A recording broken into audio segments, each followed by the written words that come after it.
আসসালামু আলাইকুম। আমি আজকে আপনাদের দেখাচ্ছি ভুড়ি রান্না। এটা সবাই রান্না করেন, তারপরও আমি আপনাদের দেখাচ্ছি একটু অন্য কারণে। দেখেন, আমি কিন্তু ভুড়িগুলো সুন্দর করে কেটে পরিষ্কার করে নিয়েছি। আর আমি ভুড়িটা রান্না করবো আজকে প্রেশার কুকারে। আপনারা হয়তো অনেকেই জানেন না যে প্রেশার কুকারে ভুড়ি রান্না করা যায় এবং খুব তাড়াতাড়ি, খুব সহজে এবং খুব সুন্দরভাবে হয়ে যায়। তা আমি এখানে প্রথমে প্রেশার কুকারে নিয়ে নিলাম সয়াবিন তেল এবং সরষের তেল। আমি দুইটা তেল একসঙ্গে দিয়ে রান্না করতেছি, এতে ভুড়িটার টেস্টটা অনেকটাই বেড়ে যায়। তারপরে আমি তেলের মধ্যে দিয়ে দিলাম এলাচ, দারচিনি আর তেজপাতা।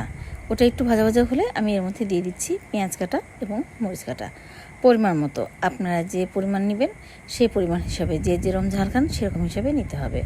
তো এই পেঁয়াজ আর মরিচটা আমি সুন্দর করে তেলের মধ্যে ভাজা ভাজা করে নিচ্ছি।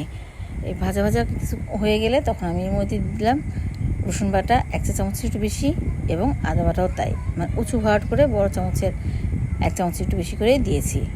দিয়ে একটু নেড়ে চেড়ে নিয়ে তারপর দিয়ে দিলাম এখানে পরিমাণ মতো লবণটা দিয়েও একটু কষিয়ে নিচ্ছি। এটা আবার দিয়ে দিলাম অল্প সামান্য পানিটা দিয়েও দিচ্ছি, কারণ এটা কাঁচা মশলা, তো এটা একটু খুব বেশি ভালো করে কষিয়ে নিলাম।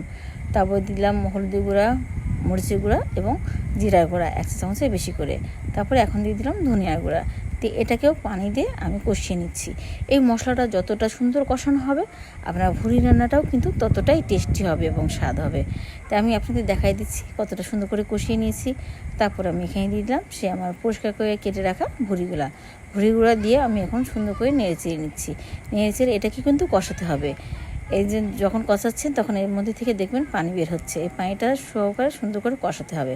আমি এখানে প্রেসার কুকারে ঢাকনা দিয়ে বারবার কষিয়ে নিয়েছি। যতক্ষণ আপনার এই পানিটা না শুকায় ততক্ষণ আপনি একটু কষায় নেবেন।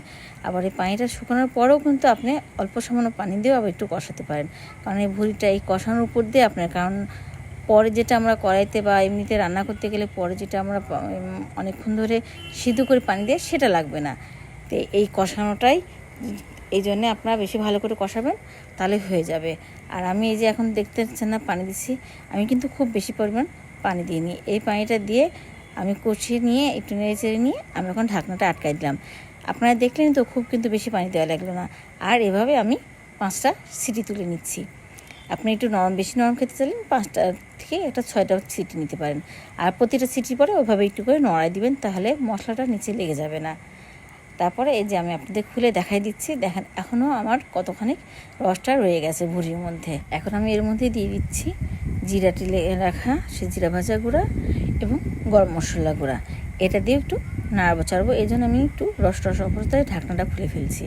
দেখেন, এটা দিয়ে একটু ফাইন করে কষিয়ে নিলে আপনার ভুড়ি রান্না কমপ্লিট। কতটা ইজি, কতটা সহজ এবং কতটা তাড়াতাড়ি ভুড়ি রান্না হয়ে যায়, এটা আপনারা অবাক হয়ে যাবেন। এটা কিন্তু আপনি কড়াইতে পানি দিয়ে রান্না করলে যে স্বাদ, তার থেকেও বরঞ্চ অনেক টেস্টি এই ভুড়িটা রান্না।